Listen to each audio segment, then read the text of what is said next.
हमारे इस चैनल मैथिली गंगा को लाल बटन दबाकर सब्सक्राइब करें व घंटी के निशान का बटन दबाएं ताकि सभी नए वीडियो आप तक तुरंत पहुंचे बिल्कुल मुफ्त।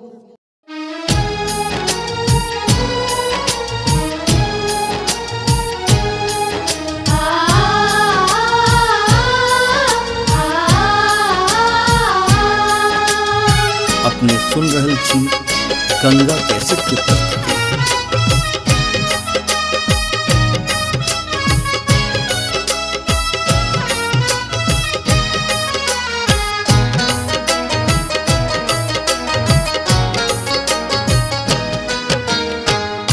दसवीं के दिन बर कठोर गे सुन सुनने के माई।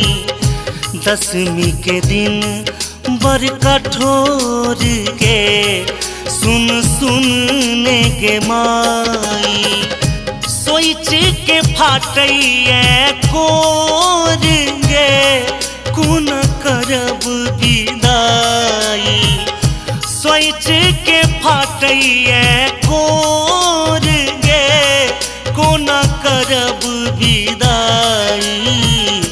दसवीं के दिन बर कठोर गे सुन सुनने के माई। दसवीं के दिन बर कठोर गे सुन सुनने के माई।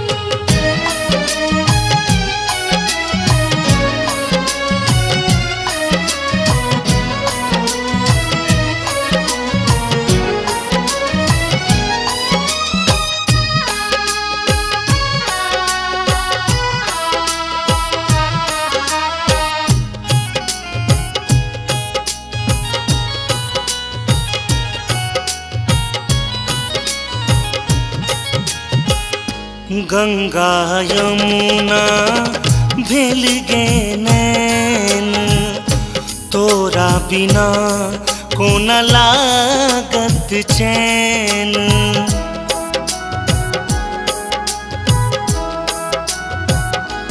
हो गंगा यमुना भेल गे नैन तोरा बिना कोना लागत चैन। दहो बाहो जहरैया नोर गे कोना करब विदाई।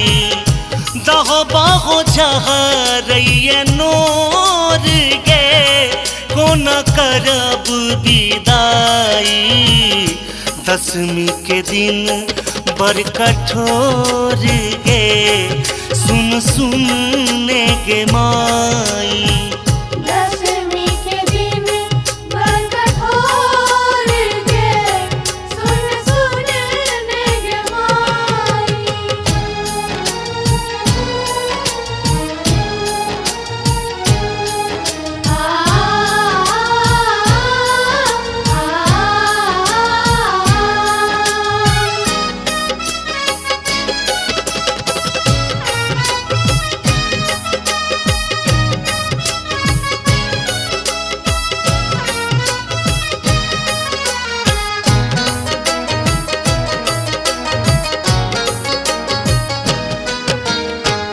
एक दिस गढ़ल माई स्नेहक नाता दोसर दिस बिछड़ब रचल विधाता।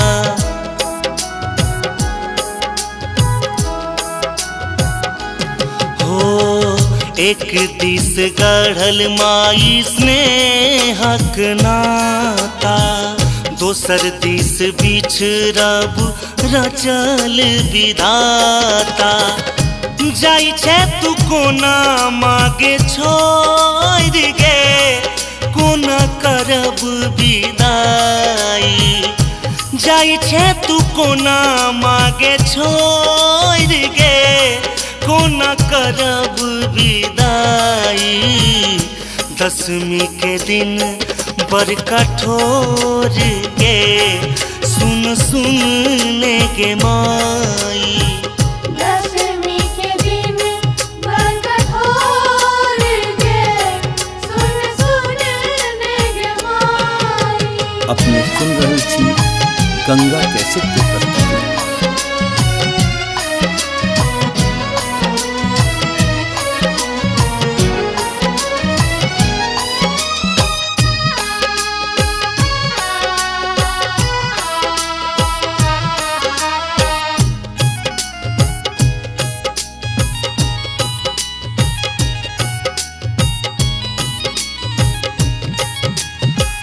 नवो दिन तोहर कलश पूजलियो, दुर्गानंद गोपाल संग भजन सुनेलियो।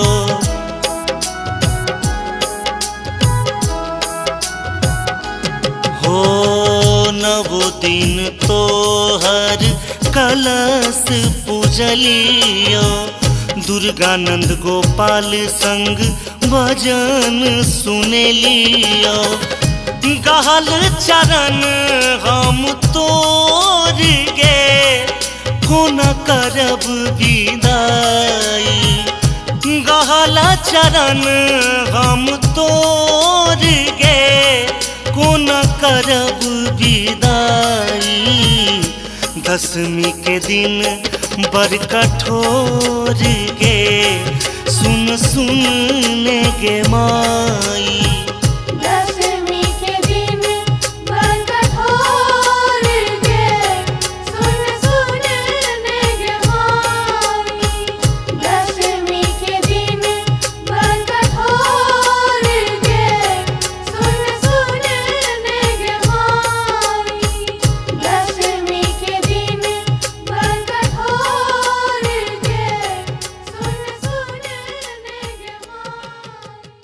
हमारे इस चैनल मैथिली गंगा को लाल बटन दबाकर सब्सक्राइब करें व घंटी के निशान का बटन दबाएं ताकि सभी नए वीडियो आप तक तुरंत पहुंचे बिल्कुल मुफ्त।